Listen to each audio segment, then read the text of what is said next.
오늘 읽으신 본문은 히브리서 중에 가장 유명한 11장. 왜 히브리서 11장이 유명하죠? 믿음장으로 불리죠. 소위 믿음장으로 불리는데 그 11장 믿음장을 처음 시작하는 그러한 첫머리입니다. 이 믿음장이 등장하는 이유는 히브리서 기자가 이제 히브리서 이 독자들에게 권면을 한 다음에 또한 경고를 합니다.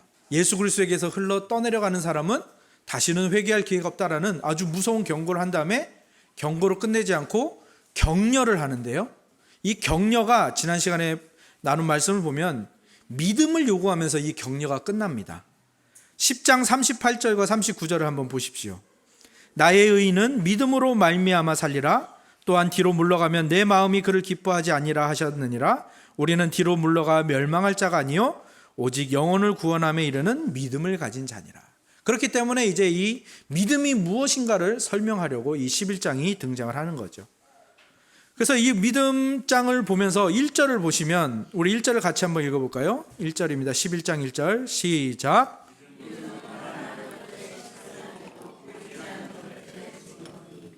그렇습니다. 이 구절은 믿음이 무엇인가를 완벽하게 정의하지는 않습니다. 하지만 믿음이 어떻게 역사하는가, 믿음이 어떻게 작용하는가, 믿음이 우리에게 어떻게 다가오는가를 설명해 주면서 믿음의 본질이 무엇인가를 우리에게 알려주는 거죠. 믿음이 어떻게 역사한다고 합니까? 바라는 바가 실체로 드러나는 것을 확신하는 것, 이것이 바로 믿음의 본질이다라고 말하는 것이죠. 특히 하나님의 약속은 눈에 보이지 않습니다. 손에 잡히지도 않지요. 하지만 그것이 우리의 현실로, 우리에게 실체로 이루어질 것을 확신하고 보증해 주는 것이 바로 이 믿음이라는 개념인 것이죠.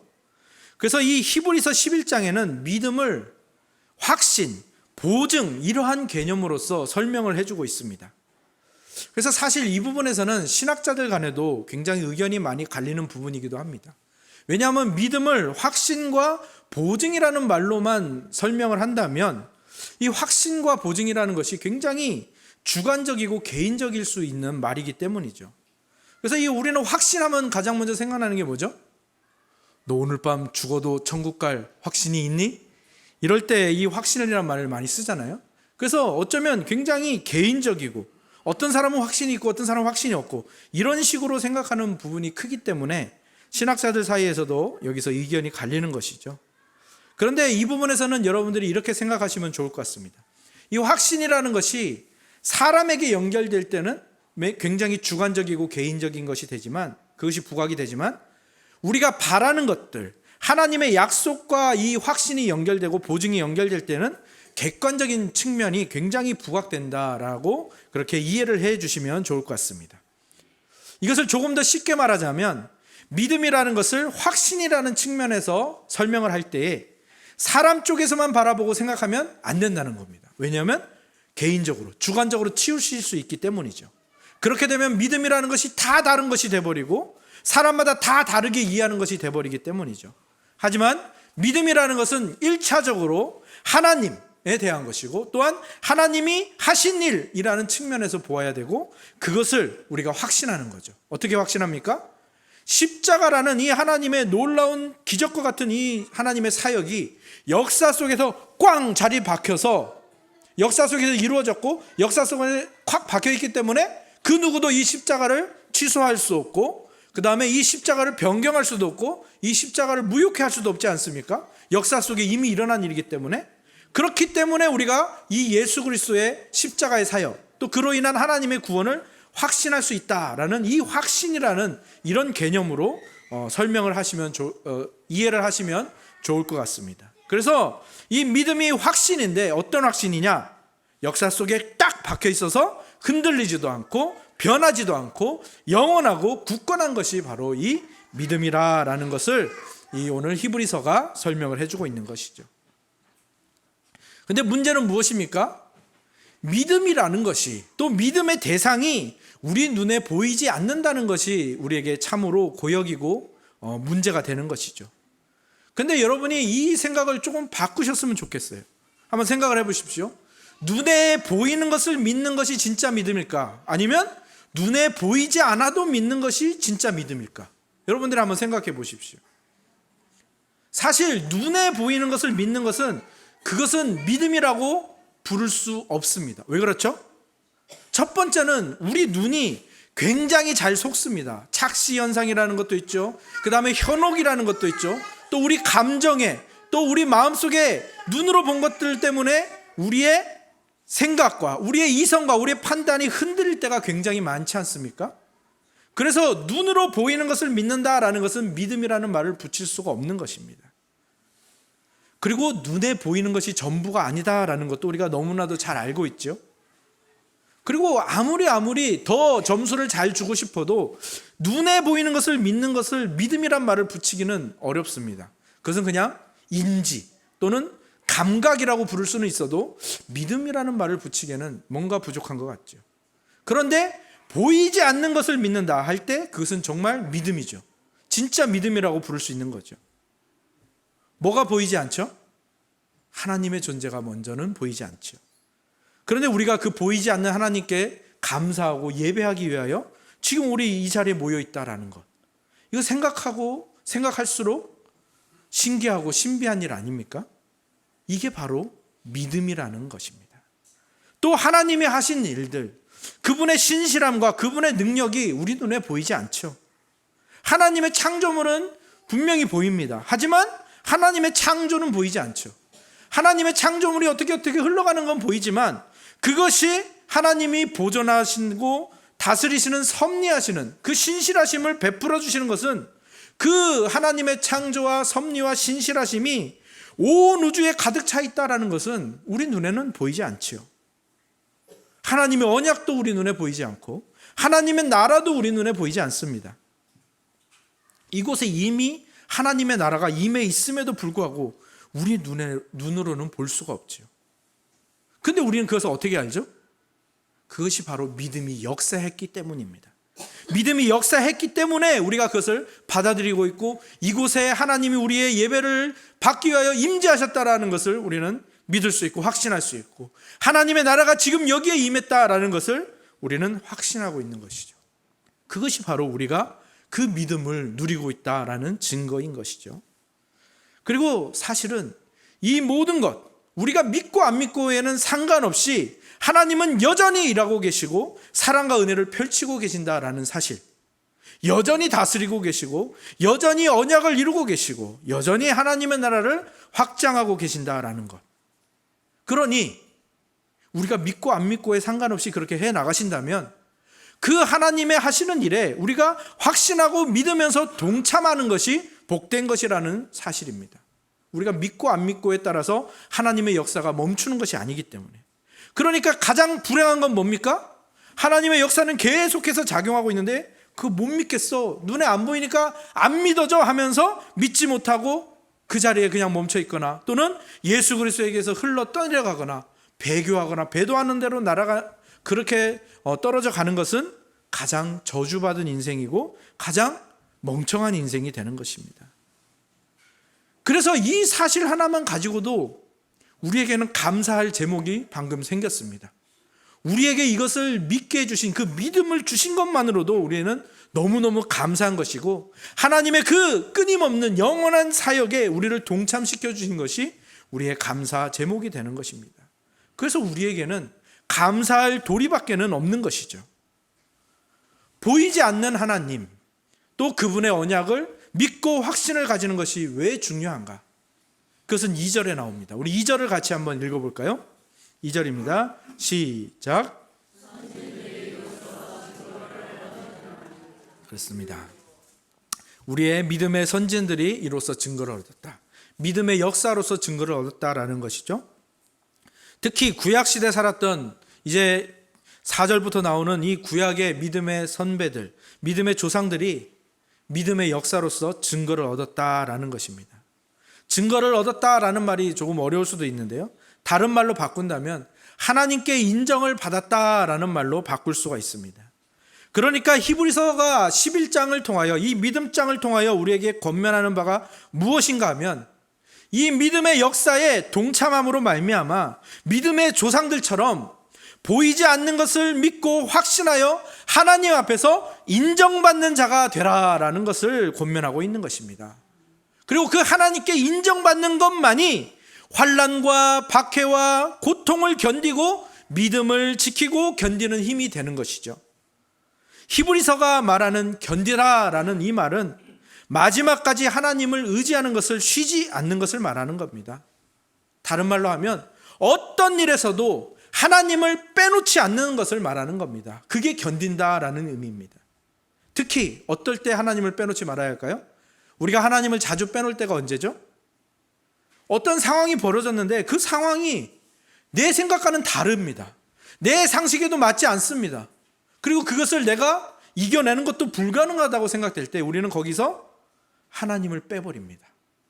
그걸 하지 말라는 겁니다. 히브리서가 계속해서 얘기하는 견디라라는 말은 그 짓을 하지 말라는 겁니다. 아무리 나의 상황이 힘들고 아무리 나의 믿음을 영위하는 일이 너무너무 힘들고 고통스럽더라도 거기에서 하나님을 빼버리지 말라는 것을 권면하고 있는 것이죠. 그런데 우리는 견디라라고 말하면 계속해서 어떤 식으로 생각을 하는가 하면 내 힘으로 견뎌야 되는구나, 나 홀로 견뎌야 하는구나, 내 의지로 참아야 하는구나 라고 생각하죠.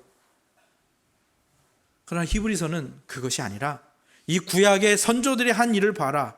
이들이 어떤 일에서도 어떤 고통 속에서도 어떤 어려움 속에서도 하나님을 빼놓지 않았기 때문에 하나님께 인정을 받았느니라 라고 말하고 있는 것이고요. 그 너희들이 지금 견디고 인내하는 그 견딤과 인내가 너희에게만 주어진 것이 아니라 우리가 새로 시작하는 것이 아니라 우리 앞서서 믿은 많은 믿음의 선배들이 이미 그 길을 걸어갔고 또 우리에 앞서서 예수 그리스도가 그 모든 일을 이 땅에서 육신을 가지고 행하셨고 또 이 믿음의 선배들이 걸어가는 그 길, 또 우리가 걸어가야 할 그 길, 거기에 예수님이 늘 함께 걸어가고 계신다, 늘 항상 함께 걷고 계신다라는 것을 말해주고 있는 것이죠. 그래서 여기서 오늘 말씀의 제목인 결론이 나오는 겁니다. 그래서 이 믿음이라는 말은 감사라는 말로 바꾸어 쓸 수 있는 겁니다. 믿음이란 말은 감사라는 말과 동등합니다. 왜 그렇죠? 믿음이라는 것은 이렇게 이미 하나님이 행하신 일 통해서 주신 것에 감사하는 것이고, 하나님이 이 행한 일을 정말 영원히 굳건히 세워놓으신 것처럼 앞으로도 이 일을 행하실 것을 알기에 앞으로 행하실 것, 앞으로 주실 것에도 미리 감사하는 것이 바로 이 믿음이기 때문이죠. 우리는 예전에 행하신 일을 통해서 감사를 연습하는 것이고요, 그 다음에 나중에 주실 일들을 미리 감사함으로 말미암아 이 하나님의 약속과 승리들을 미리 땡겨서 누리고 있는 것입니다. 그것이 바로 믿음의 역사인 것이죠. 좀 더 풀어서 얘기해 볼까요? 예수님께서 과거에 이 땅에 오셨습니다. 그래서 죄와 죽음과 사탄의 권세를 십자가에서 모두 무너뜨리셨죠. 근데 지금 우리가 살아가고 있는 이 삶, 지금 오늘날의 우리의 삶을 바라보면 죄가 없나요? 죽음이 없나요? 사탄의 권세가 느껴지지 않나요? 여전히 느껴지죠. 근데 우리는 뭘 믿고 있죠? 예수님이 다시 오실 때 완전히 이 죄와 죽음과 사탄, 지옥의 권세가 다 그 불구덩이에 떨어질 것을, 그때 완전히 그들이 멸망할 것을, 영원히 그 영원한 별에 처해질 것을 우리는 알고 믿고 있죠.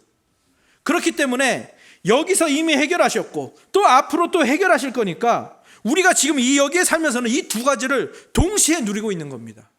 그래서 우리의 삶에서는 모든 죄가 해결된 것이고, 우리는 이미 영생을 살고 있는 것이고, 이미 우리에게 사탄의 공격은 통하지가 않는 것이죠.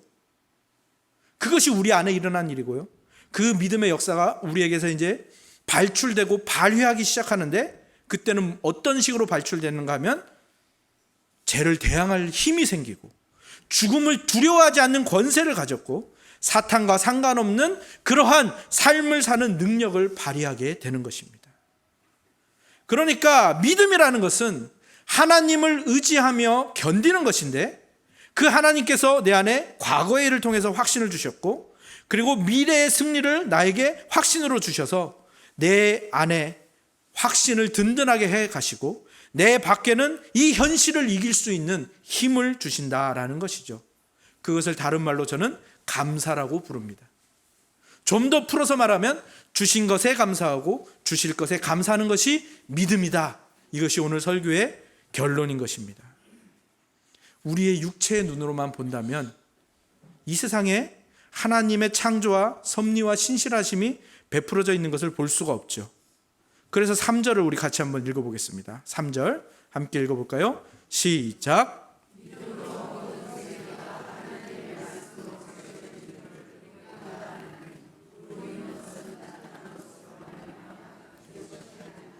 그렇습니다. 믿음이 없이 이 세계를 보면 그냥 이 세계는 그냥 어떤 에너지와 어떤 물질이 혼합된 그런 상태일 뿐인 것이죠. 거기에는 절대로 감사가 있을 수가 없죠. 그렇죠? 모든 것은 우연에 의해서 일어난 것이고 모든 것은 어떤 자연 법칙에 의해서 돌아가는 것이기 때문에 감사가 있을 수가 없죠. 하지만 거기에 믿음이라는 것이 역사하기 시작하면 어떻게 되는 겁니까? 모든 것이 하나님의 손길이구나. 모든 것이 하나님의 사랑이 구체화된 것이구나. 모든 것이 하나님의 사랑과 손길이 현실화된 것이구나. 내가 그냥 지금 이 숨쉬고 있는 것조차도 내 안에서 지금 피가 돌면서 영양을 온몸에 전하는 이 모든 일들도 하나님의 사랑이 나에게서 현실화된 것이구나.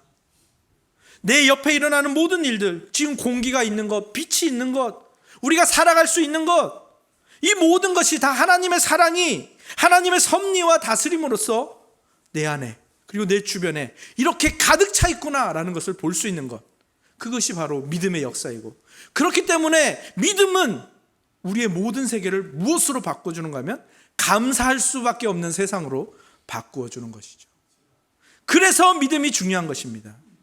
가장 중요한 실체인 하나님, 이 세상의 주인이시며 창조주이신 하나님, 그분이 우리 눈에 보이지 않는다는 것이 우리 인생에 있어서 가장 큰 문제인데, 그거를 해결할 수 있는, 그것을 뛰어넘을 수 있는 믿음을 우리에게 주셨고 우리 안에서 그 믿음을 역사하게 하시는 것이죠. 고통과 괴로움과 폭력과 가난과 문제들로 가득 찬 세상에서 하나님의 일하심을 볼 도리가 없었던 우리에게 믿음을 주셔서 믿음의 눈으로 모든 것을 바라보고 믿음의 눈으로 그 속들이 스며 있는 하나님의 사랑을 볼 수 있게 해주셨다는 것. 그래서 저는 믿음의 다른 말이 감사라는 것에 확신하고 있습니다. 믿음의 다른 말인 감사는 주신 것에 감사하고 주실 것에 감사하는 것이라는 이 말도 저는 확신하고 있습니다. 그런데 우리 안에 이 감사, 믿음이라는 것은 우리가 굉장히 힘쓰는데 이 감사라는 부분에 있어서는 약간 뒷순위로, 우선순위가 아닌 것으로 밀려나 있는 모습을 많이 보게 됩니다. 그래서 이 감사는요, 우리가 연습을 해야 됩니다. 사실 주신 것에 대한 감사는 우리가 잘 합니다. 그죠? 잘 하고 계시나요? 그것도 사실은 부족하죠. 사실은 주신 것에 대한 감사도 우리가 잘 못하기 때문에 우리 삶에 여러 가지 문제가 생기고 그 문제에 우리가 지배당하고 잠식당하고 있는 것이죠. 그래서 이 주신 것에 대한 감사를 우리가 굉장히 연습을 많이 해서 이 기본을 갖춰야 합니다. 그리고 이 주신 것에 감사할 줄 아는 사람이 비로소 주실 것에도 감사할 줄 아는 수준으로 나아갈 수가 있는 것입니다. 저희 선배 목사님이 올해 개척을 하셨습니다. 근데 그 교회 이름이 뭐냐면 감자교회입니다. 감자교회. 감자교회라니까 좀 웃기죠? 네, 그래서 뭐 농촌에 지으셨나? 근데 그 인천 송도에서 목회를 하고 계시는데요. 감자교회의 이름 뜻은 뭐냐면 감사가 자라는 교회입니다. 그 목사님이 감사에 대한 이런 고백을 저에게 들려주신 적이 있습니다. 감사가 그렇게 안 되더랍니다. 그래서 어느 날 감사를 해야겠다는 생각이 들어서 매일 3가지씩 감사를 적는 연습을 했답니다. 그런데 그게 그렇게 잘 안 되더랍니다. 굉장히 형식적으로 흘러가고요. 그러다 보니까 어느 순간 감사할 거리가 떨어지는 순간이 있더라는 겁니다. 아무리 머리를 짜내도 감사를 도저히 적을 수 없는 그 순간이 찾아오더랍니다. 그래서 굉장히 많이 회개를 하고 포기하지 않고 올해가 15년째 그 감사를 적는 일을 했더니 이제 그 감사가 일상이 되고, 이제는 주신 것에 대한 감사뿐만 아니라 주실 것에 대한 감사도 미리 할 수 있는, 정말 자기 자신과 자신의 가족들이 감사의 가족이 되었다라는 그 고백을 들려주시는데요. 참으로 저도 부끄러웠습니다. 그리고 본받아야겠구나. 그리고 그 목사님이 그렇게 얘기합니다. 감사할 줄 몰랐던 자기 자신을 불량감자라고 부르고요. 자기 자신은 지금 감사할 줄 아는 우량감자가 되기 위해서 애를 쓰고 연습하는 중이다라고 했는데, 저도 그 연습에 동참하려고 합니다. 일본의 신학자인 마스미 토요토미가 참사랑은 그 어디에라는 책을 썼는데요. 그 책에는 세 종류의 사랑이 나옵니다. 첫 번째 사랑은 만약의 사랑, 두 번째 사랑은 때문에 사랑, 세 번째 사랑은 그럼에도 불구하고 사랑. 여러분 어떤 의미인지 알겠죠? 만약에 뭘 해주면 내가 사랑할게, 네가 뭘 해줬기 때문에 사랑할게, 그럼에도 아무것도 안 해주고 나를 핍박해도 그럼에도 불구하고 사랑할게. 이 세 가지 사랑이겠죠. 근데 저는 이 세 가지 사랑을 보면서 거기에 감사도 넣을 수 있겠는데? 감사를 넣어도 말이 되겠는데? 아니 오히려 더 우리에게 더 가까워지겠는데? 라는 생각을 하게 되었습니다.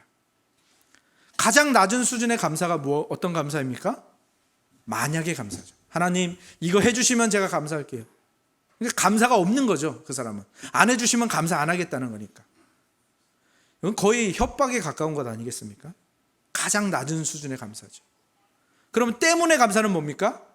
오늘 말씀에서 비춰보면 주신 것에 대한 감사죠. 예수님 나를 위해서 죽어주셨으니 너무 감사합니다. 나를 위해서 십자가를 지셨음에 감사합니다. 나를 위해 이 땅에 오셨음에 감사합니다. 그리고 나에게 지금까지 베푸르신, 나와 지금까지 함께 해주신 그 모든 순간순간에 감사하는 것 때문에 감사. 우리의 기본이 되어야 되는 감사고요, 우리가 매일매일 연습해야 되는 감사이죠. 그리고 우리가 도달해야 될 수준의 감사가 뭡니까? 그럼에도 불구하고 감사죠. 그러니까 아직 안 이루어졌는데 그럼에도 불구하고 미리 땡겨와서 감사하는 겁니다. 내 삶은 여전히 핍박 속에 있고 박해 속에 있고 어려움 속에 있고 고통과 가난 속에 있지만 선하신 하나님을 신뢰함으로 앞으로 또 미래에 또 영생에서 나에게 베풀으실 그 은혜들을 미리 땡겨와서 감사하는 것. 그럼에도 불구하고 감사. 가장 높은 수준의 감사이고요, 어쩌면 이 험난한 현실을 견딜 수 있는 믿음의 힘인 것이죠. 그리고 이것은 믿음이 없이는 절대 안 됩니다. 자신의 현실을 믿음의 눈으로, 하나님의 눈으로 바라보는 사람만이 할 수 있는 감사인 것이죠. 선하신 하나님께서 모든 것을 합력하여 선을 이루실 것을 믿고 확신하는 사람만 할 수 있는 감사인 겁니다. 데살로니가전서 5장 18절에 하나님께서 범사에 감사하라 하시지 않았습니까? 그것을 가능하게 하는 감사, 그것이 바로 그럼에도 불구하고 감사, 주실 것에 대한 감사인 것이죠. 오늘 믿음장이라 불리는 11장을 가지고 믿음이 무엇인가 라는 화두로 말씀을 시작했고요, 믿음이 무엇인가를 감사라는 결론으로 가져왔습니다. 믿음이 무엇이라고 했습니까? 주신 것에 감사하고 주실 것에 감사하는 것. 이것이 우리 모두의 삶이 되었으면 좋겠습니다.